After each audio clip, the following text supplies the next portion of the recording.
कातळवाल निसर्ग पर्यटन स्थळ. या निसर्ग पर्यटन स्थळांमध्ये स्थानक दिले जातात. निसर्गाला हानी न पोहोचवता त्याचा मनमुराद आनंद घेणे म्हणजेच निसर्ग दिले जातात. निसर्गाला हानी न पोहोचवता त्याचा मनमुराद आनंद घेणे म्हणजेच निसर्ग पर्यटन. महाराष्ट्र शासनाच्या and most benefit of this mangrove vegetation environment is the prevent soil erosion. అందుకే ఇక్కడ యూజ్ చేస్తున్నారు కోస్టల్ ఏరియా. నిసర్గాला हानी न पोहोचवता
जो गोल्ड राजा की सबसे लास्ट उनकी ये समाधि है चंद्रपुर में आज भी प्रेजेंट है.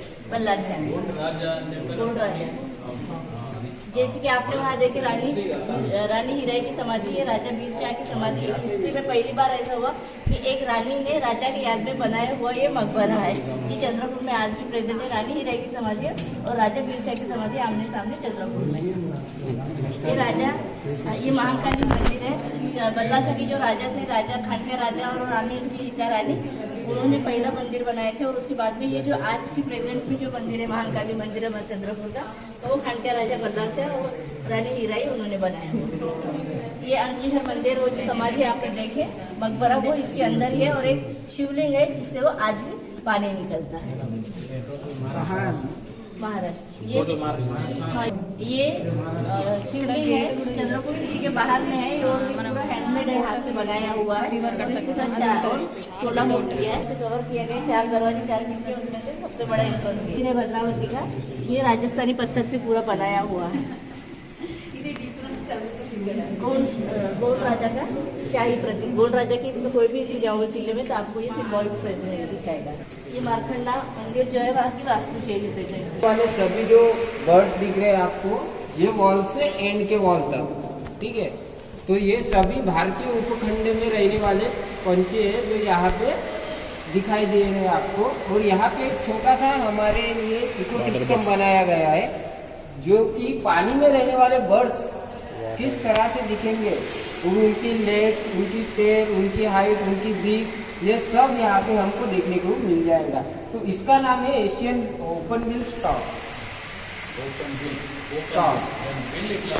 उसकी बिल जो है बिग ऐसे, उसके बिल में गैप है, ठीक है.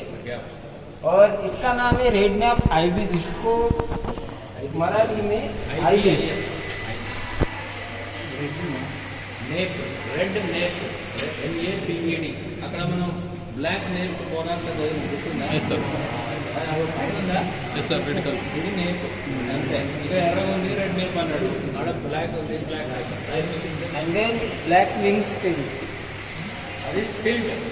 బ్లాక్ వింగ్ స్టిల్ట్ అంటే దాని వింగ్స్ బ్లాక్ స్టిల్ట్ అంటే బాగా పొడుగ్గా కొంతమంది ఊళ్ళల్లో పిల్లలు కర్రలు ఇట్లా గడలు పెట్టుకొని నడుస్తా ఉంటారు లేదు నడిచి నమ్మిన ఎవరైనా చిన్నప్పుడు వాటి స్టిల్స్ అంటారు అంటే బాగా పొడుగు ఉంటే స్టిల్ట్ ఇంగ్లీష్ లో అర్థం నడవడానికి ఇబ్బంది పడుతుంది వాటి యొక్క కాళ్ళు కూడా పెద్దగా పొడుగు and then Maya Viva Okay. exam పక్షి Pendant in fish. కొంచెం ఎల్లో ओके तो इसका ये जो नेस्ट है ये नेस्ट ओनली मेल बनाता है फीमेल को अट्रैक्ट करने के लिए अगर फीमेल को ये पसंद है तो इसकी पूरी की पूरी मेहनत पानी में चली जाएगी इसको और नए तरीके से नया घर बनाना पड़ेगा दूसरे फीमेल को अट्रैक्ट करने के लिए ठीक है కొంచెం పక్కన ब्लैक ड्रोंगो सॉरी कोतवाल पक्षी कहते हैं इसको रूपस ट्रिपाई इसको टाइगर का डेंटिस्ट कह के भी कहा जाता है इसको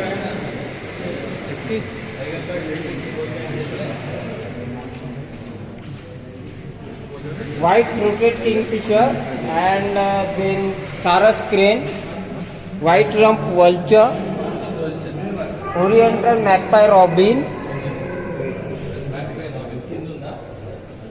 white white rump ఇది చెప్పండి కింద రెండవది sarus బ్లాక్ నేపుడు Indian white eye, purple sunbird,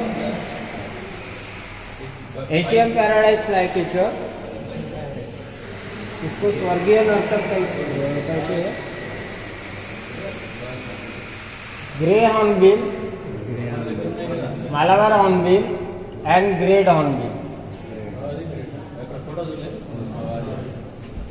ఇవన్నీ హార్న్బిల్స్ 1 2 3 ఇక్కడ ఉన్నది ఇదేంటి తెలుగులో చెప్పండి అంటే woodpecker woodpecker, golden woodpecker, golden back Golden back gold woodpecker. Colour లో ఉంటుంది లేకపోతే ఫ్లేమ్ బ్యాక్ అని కూడా అంటాం ఫ్లేమ్ బ్యాక్ అంటే ఫ్లేమ్ కలర్ ఉంటుంది కదా కాబట్టి ఇలా రెండు ఉంటాయి లెస్సర్ అండ్ గ్రేటర్ చిన్న కొంచెం చిన్న ఉంటుంది lesser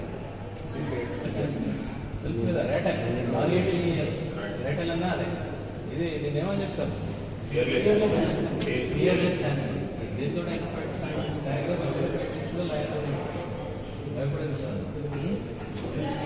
and rock python.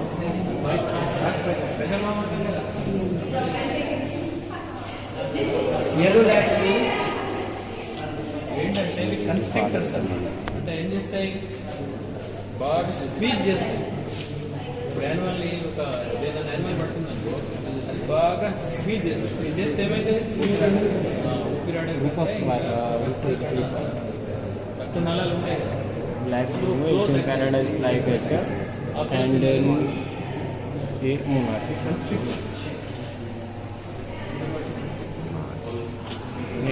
Sorry, tickle blue flycatcher and monarch. Tickle blue flycatcher and black naped monarch. 250 million years క్రింద ఫామ్ అయినటువంటి ఇప్పుడు ఈ గోదావరి పరివాహక ప్రాంతాల్లో బోలెడు ఉంటాయి ఇప్పుడు మనం జస్ట్ నడుచుకుంటూ పోతే కొన్ని కనబడతాయి ఆ బెజ్జూర్ ఏరియాలో Kondapalli area Fossil.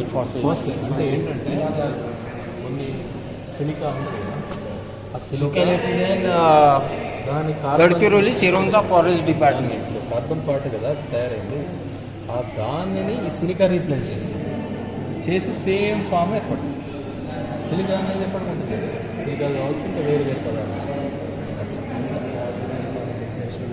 Yes carbon dating ఇవన్నీ ఉంటాయి కదా, వాటి ద్వారా వస్తుంది అంటే దీని ద్వారా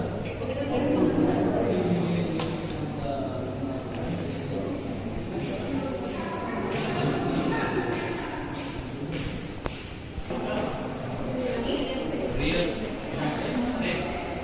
ఇక్కడ చూసాను కదా యాక్సిడెంట్ చేసి వీటిని ఇక్కడ పెట్టాలి సేమ్ ఉన్నట్టుగా కనబడుతుంది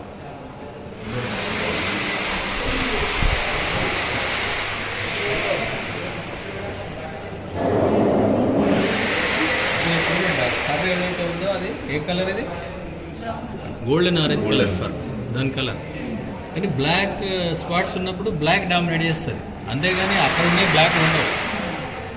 ఓకే, రియల్ ఇదంతా. అది కూడా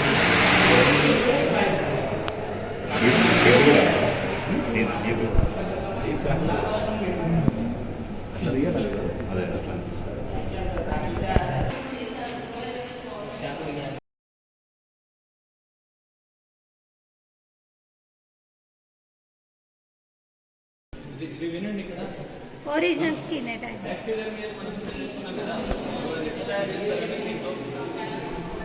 ఎట్లా తయారు చేస్తారు ఇది చూడండి. అట్లా తీస్తారు, తీసి ఇట్లా మళ్ళీ వాటి మోడల్స్ ఈ విధంగా తయారు చేస్తారు. చూసారా ఇట్లా ఎంత బాగా తీస్తున్నారండి. That is called skinning. ఇక్కడ ఏమేమి ఉన్నాయి చూడండి, ఇలా మెజర్మెంట్స్, ట్యానింగ్. ఓకే, స్కిన్నింగ్ తర్వాత ట్యానింగ్, బాడీ తయారు చేయాలి. Moulding, casting, mounting on of skin, దాని మీద మౌంట్ చేస్తారు. ఫినిషింగ్, ఇంత ప్రాసెస్ ఉంటుంది.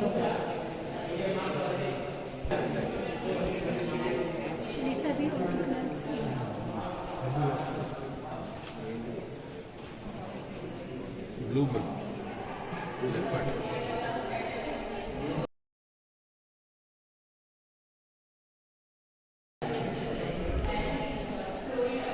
ఈవెన్ ఫిష్ కూడా టాక్సిడర్మీ చేస్తారు.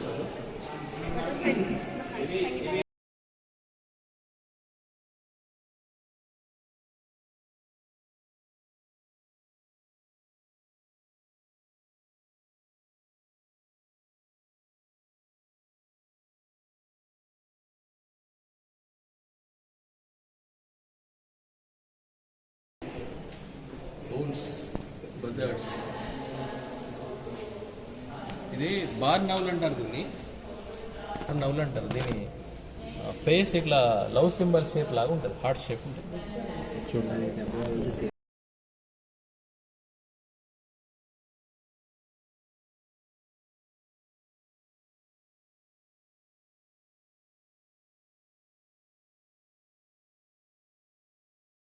ఔల్స్ లా ఉంటుంది, బ్లాక్ కలర్ ఫీమేల్ చుక్కలు. ఇప్పుడు చూడండి, ఇక్కడ క్లియర్గా అర్థమవుతుంది యానిమల్స్ అప్పుడు ఆ సందర్భంలో ఉన్నటువంటిది. ఇది చూడండి, స్నేల్ అది చనిపోయింది, కానీ దాని శిలాజం అప్పుడు ఎప్పుడుందో దీని కార్బన్ డేటింగ్ ద్వారా తెలుసుకోవచ్చు. అంటే అప్పుడు ఇవి ఉండేటివి అని మనం చెప్తుంటాం కదా హిస్టరీలో. అంటే ఇవల్యూషన్ ఆఫ్ ఎర్త్ ఎప్పుడైంది? సెకండ్ వన్ ఫాసిల్ మనకు దొరికిందంటే అదే అమోనైట్. ఫస్ట్ టొమాటోలైట్ దొరికింది ఇవల్యూషన్ ఆఫ్ ఎర్త్ అయినాక, తర్వాత అమోనైట్, దాని తర్వాత వచ్చింది మన dinosaurs age, that means Cretaceous period. Then after animals, ఎవ్స్, aquatic plants etc. తర్వాత అయిపోయింది. That is the evolution of earth. మనం ఇక్కడ అరేంజ్ అలానే చేసాము according to evolution. Dinosaur fall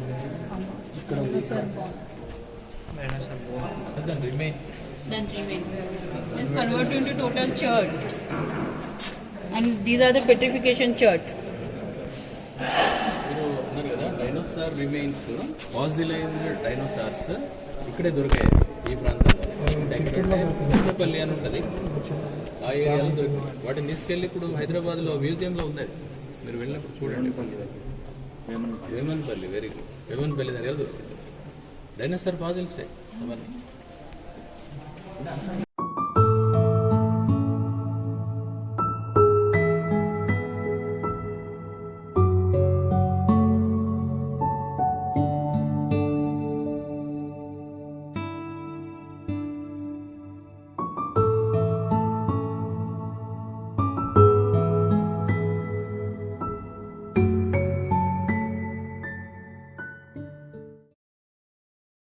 అడవికి పోయినట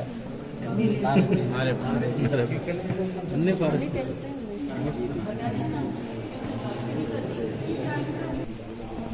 చూడండి టింబర్ ఎలా ఉందో. Different kinds of species. Bridelia retusa అంటే ఎందుకు బ్రైడిలియా రెట్యూసా అంటే? బ్రైడిలియా రెట్యూసా చెప్తారు ఎవరైనా? కోరమద్ది. కోరమద్ది అనే పేరు విన్నారా? ఉంటాయి మీ దగ్గర, తక్కువ ఉంటాయి, వాటికి ముళ్ళు ఉంటాయి, ఆ బూటికి ముళ్ళు ఉంటాయి.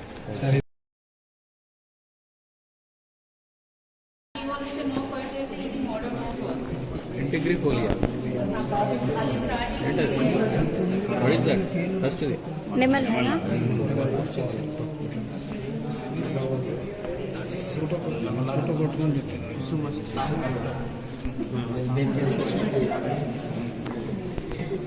క్లిస్టాంథస్ కూలినస్. ఏంటి క్లిస్టాంథస్ కూలినస్ అంటే? నల్ల కొడిసె కూడా అంత పెద్దగా వస్తాయి, పెద్ద చెట్లు ఉంటాయి. మన దగ్గర ఉండవు అంత పెద్దవి, మనకి ఎక్కువ కనిపించవు. అది అకేషియా కటాచు అంటే ఏంది? అకేషియా కటాచు అంటే సన్రా రైట్. నల్లగా చూడండి ఎట్లా కాచు అంటారు, దాని నుంచి తీసేవాళ్ళు, ఇప్పుడు తీయట్లేదు. ఇక ఎవ్రీథింగ్ మీరు ఇది చూడండి. ఇగో నేను మీకు ఇదివరకు చెప్పాను, ఒడిరోటిస్మా అంటే ఇగో ఇది నల్ల చిందుగా సేమ్ ఎట్లుంది అది? కాబట్టి సేమ్ ఉంటుంది అన్నట్టు, ఉన్నది నల్లగా మెరుస్తూ ఉంటుంది. అల్బిజియా ఒడిరోటిస్మా చూడండి, లైట్ ఎల్లో ఇష్యూ ఉంటుంది. ఇది ఏంటిది? ఇది అడైనా కాడిపోలి అంటే ఏంటి?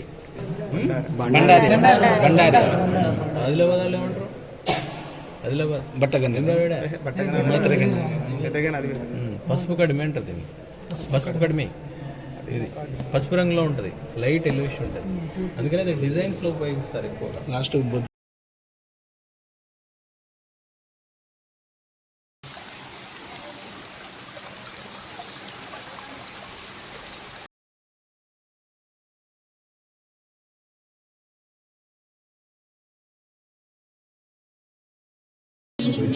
तो ये पूरा साइंस सेंटर है. तो साइंस सेंटर में 3 सेक्शन है, एक स्पेस सेक्शन, एक biology section, then physics section.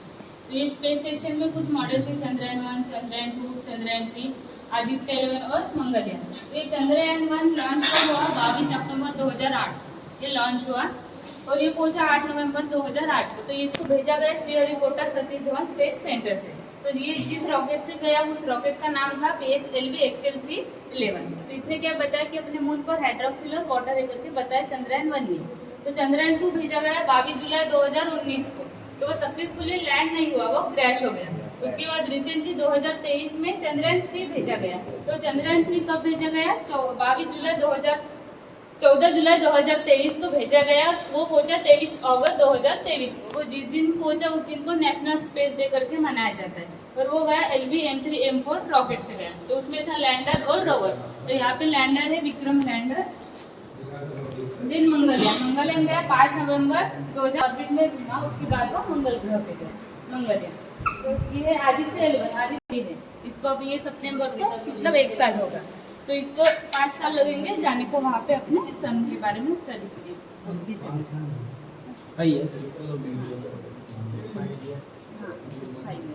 दिन वहाँ पे स्पेस देख सकते हैं. जैसे हम अर्थ पे है तो हमारा वेट 50-60 समथिंग है, बट हमको देखना है कि अदर प्लेनेट पे अपना वेट.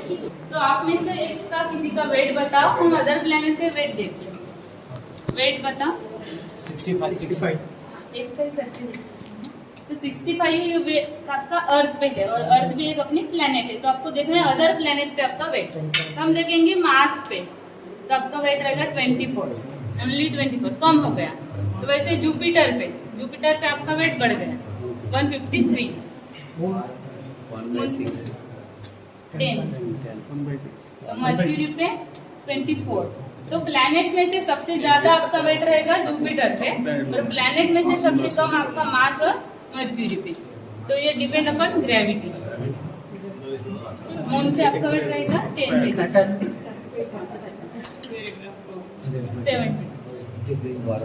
यूरेनस 57.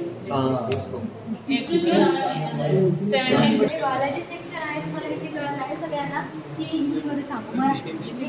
ये बायोलॉजी सेक्शन है, यहाँ पे अपने ऑर्गन्स और बोन्स कैसे सिचुएटेड है अपनी बॉडी में ये दिखाया गया है. ये पहला मॉडल है न्यूरॉन से. ये सबसे बड़ी सेल अपने बॉडी की ये ब्रेन में रहती है, ब्रेन से होकर स्पाइनल कॉर्ड के थ्रू पूरे बॉडी में सप्लाई करना इसका काम है। अगर एक मच्छर हाथ में बैठता है तो उसको मारने का काम ये अपना न्यूरॉन सेल ऑर्डर देता है ब्रेन को। फिर ये इंटेस्टाइनल विला है जो स्मॉल इंटेस्टाइन में रहता है। फिर वो स्किन का मॉडल है, मतलब स्किन ये 3 लेयर में रहता है, एपिडर्मिस, डर्मिस और हाइपोडर्मिस। एपिडर्मिस लेयर में मेलानिन सेल रहती है, उससे आइडेंटिफाई होता है कि कलर कैसा रहेगा। तो मेलानिन की संख्या अगर ज्यादा रही, मेलानिन सेल की संख्या अगर ज्यादा रही, स्किन कलर ये डार्क रहता है। और मेलानिन सेल की संख्या कम रही, स्किन कलर ये मतलब लाइट क्लियर रहता है। फिर ये है लीवर, सबसे बड़ा ऑर्गन है अपने शरीर का। इसका वेट 1 किलो के अबाव रहता है। और ये अभी आपने देखा ही होगा, जैसे किडनी ट्रांसप्लांट होती है वैसे लीवर भी अभी ट्रांसप्लांट होता है। पर किडनी में क्या है, वो एक किडनी अपने को ट्रांसप्लांट करनी पड़ती है। तो यहाँ पे 75% अगर अपन ने किडनी ट्रांसप्लांट की है तो ये बाकी के 25% अपने आप बनाता है। तो जैसे लीफ रहती है ना, मतलब पत्ता, तो मतलब उगते उगते उगता है, वैसे ही ये अपना लीवर काम करता है। फिर ये लंग्स विथ हार्ट का मॉडल है। फिर अपने लंग्स में रहते हैं अल्वियोलाई, यहाँ पे अपना ऑक्सीजन स्टोर रहता है, ये उसका मॉडल है। फिर ये मॉडल का नाम है टोर्सो मॉडल। यहाँ पे अपने इंटरनल ऑर्गन्स कैसे सिचुएटेड है वहाँ पे दिखाया जाता है। ये 2 लंग्स, फिर अंदर है heart, then liver, stomach, small intestine, large intestine, और पीछे रहता है अपना यूरिनरी सिस्टम, मतलब किडनी वगैरह। फिर ये किडनी का मॉडल है, वो नेफ्रॉन्स है। एक किडनी में अपने 8 से 10 लाख नेफ्रॉन्स रहते हैं। नेफ्रॉन्स मतलब इजी लैंग्वेज में समझे तो अपन जैसे चाय की पत्ती अपन क्या करते हैं, फिल्टर करते हैं, तो वो मतलब वेस्ट मटेरियल क्या आता है, फिर पत्ती, चाय पत्ती आती है। वैसे भी इसमें यूरिया आता है, जो अपन ये नेफ्रॉन यूरिन के द्वारा यूरिया को बाहर निकालने का काम करता है। फिर ये है यूरिनरी सिस्टम मेल और फीमेल का। यहाँ पे 1 to 9 मंथ प्रेगनेंसी साइकिल दिखाई जाती है। 1st month, 2nd month, 3rd month. 3rd month में वो 3rd मंथ है, मतलब उसका अपने राइस जितना दाना रहता है 3rd मंथ में। यहाँ पे क्या होता है, 3rd मंथ में आइडेंटिफाई होता है बच्चे का जेंडर क्या है, मतलब वो फीमेल है या मेल है, ये 3rd मंथ में आइडेंटिफाई होता है। 4th मंथ में अम्बिलिकल कॉर्ड प्लासेंटा से जुड़ी जाती है, फिर न्यूट्रिशन वहाँ से उसको मिलना स्टार्ट हो जाता है। फिर 5th, 6th, 7th, 8th, 9th यहाँ पे देख सकते हो आप कि 5th मंथ में उसका पोजीशन एक ही है, 5th, 6th, 7th, 8th में, 9th में वहाँ पे एक ही पोजीशन है, मतलब नॉर्मल डिलीवरी के चांसेस है। अगर यहाँ पे सिचुएशन दूसरी रही, मतलब प्लासेंटा, यस सर, हाँ प्लासेंटा रहता है उसमें, तो प्लासेंटा ऊपर रहता है और यहाँ पे फ्लूइड रहता है, वो एमनियोटिक फ्लूइड है। एमनियोटिक फ्लूइड कम ज़्यादा रहने की वजह से भी सिजेरियन सेक्शन किया जाता है, या पोजीशन में कुछ गड़बड़ हुई, या वो जो अम्बिलिकल कॉर्ड होता है वो अगर मतलब क्या गर्दन से फेट जाता है करके भी सिजेरियन सेक्शन हो जाता है। तो यहाँ ये है ब्लड ग्रुप का मॉडल। यहाँ पे अपन देख सकते हैं कि ये है एंटीजन ए या एंटीजन बी, यहाँ पे एंटीजन ए बी दोनों है, यहाँ पे कुछ नहीं है, मतलब ये ओ है। तो यहाँ पे ये RH फैक्टर दिख रहा है वाइट आपको, ये RH फैक्टर है। RH फैक्टर जिसमें रहा वो ब्लड ग्रुप पॉजिटिव, इसमें नहीं है, मतलब ये ब्लड ग्रुप निगेटिव। तो ये A positive, B positive, AB positive, O negative, A negative, B negative, AB negative और O निगेटिव। यहाँ पे यूनिवर्सल डोनर कौन सा है आपको पता है क्या? O निगेटिव ये यूनिवर्सल डोनर है, मतलब अभी तो लेटेस्ट वाला है ये O निगेटिव ये यूनिवर्सल डोनर है। क्यों? क्योंकि यहाँ पे आपको RH फैक्टर नहीं दिख रहा, एंटीजन है, एंटीजन B कुछ नहीं दिख रहा, तो ये किसी को भी ब्लड जा सकता है, यहाँ पे किसी को भी हार्म नहीं होगा। अगर O पॉजिटिव दिया जाएगा तो यहाँ पे RH फैक्टर भी उसमें जाएगा, फिर निगेटिव में जाएगा तो फिर यहाँ पे उसको चांसेस कुछ भी इन्फेक्शन होने के चांसेस है। तो AB पॉजिटिव ये यूनिवर्सल एक्सेप्टर है, मतलब ये किसी का भी ब्लड इसको चल जाएगा, और O निगेटिव ये यूनिवर्सल डोनर है। फिर ये ओवरी का मॉडल है, फीमेल रिप्रोडक्शन का पार्ट है। ये ऐसे लंग्स होते हैं अपने, ऐसे जो ट्रांसपेरेंट व्हाइट वाला दिख रहा है ना, ऐसे वो लंग्स होते हैं। फिर वो जा रहा ना, वो मतलब ब्रांचेस जैसे पेड़ के शाखे होते हैं वैसे जा रहा ना, वो है अल्वियोलाई, ब्रोंकस, ब्रोंकियोरस और अल्वियोलाई। ये फिर वायरस का मॉडल है, वो है इन्फ्लुएंजा वायरस और ये HIV AIDS virus. Influenza virus में क्या होता है कि इसके साइन एंड सिम्टम जल्दी दिख जाते हैं, फिर HIV एड्स के मॉडल्स के वायरस के जल्दी दिखते नहीं। ठीक है।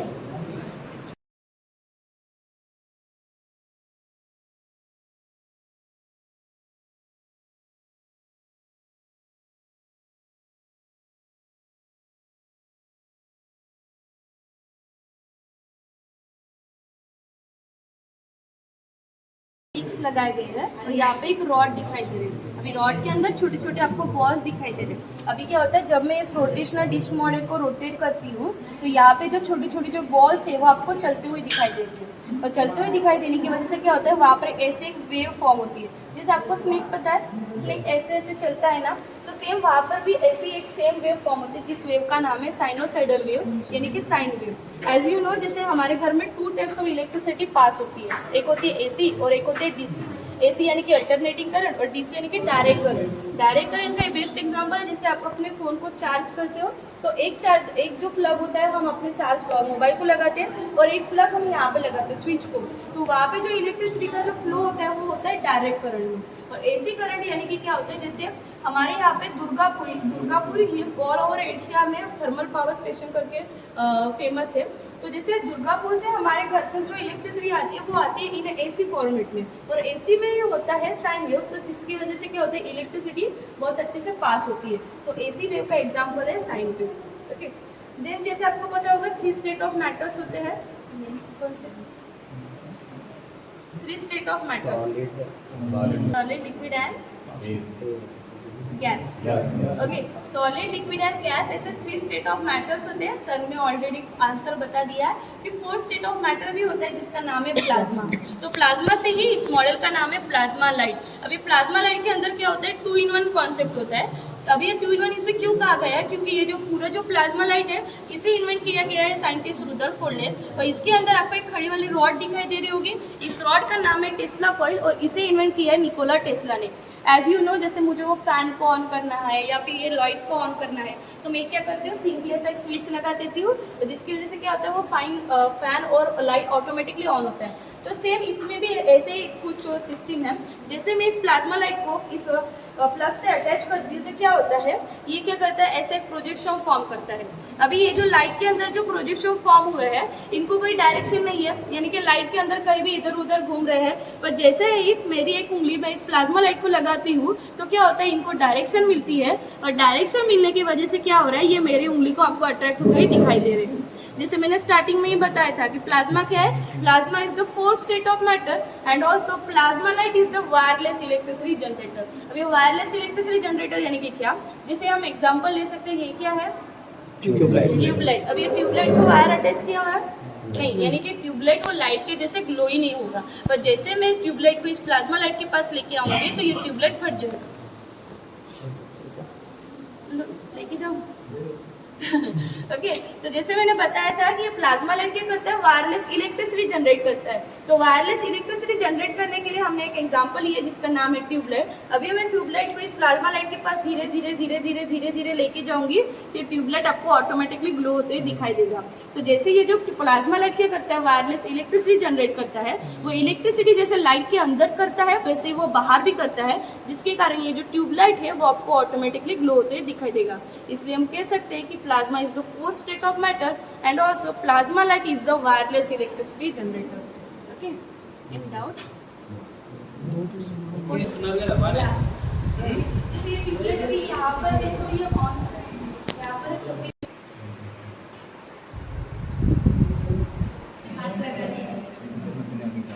तो मैं कैसे ग्राउंडेड होने की वजह से मेरे चार्जेस होते हैं यहाँ पर जाते हैं, इसकी वजह से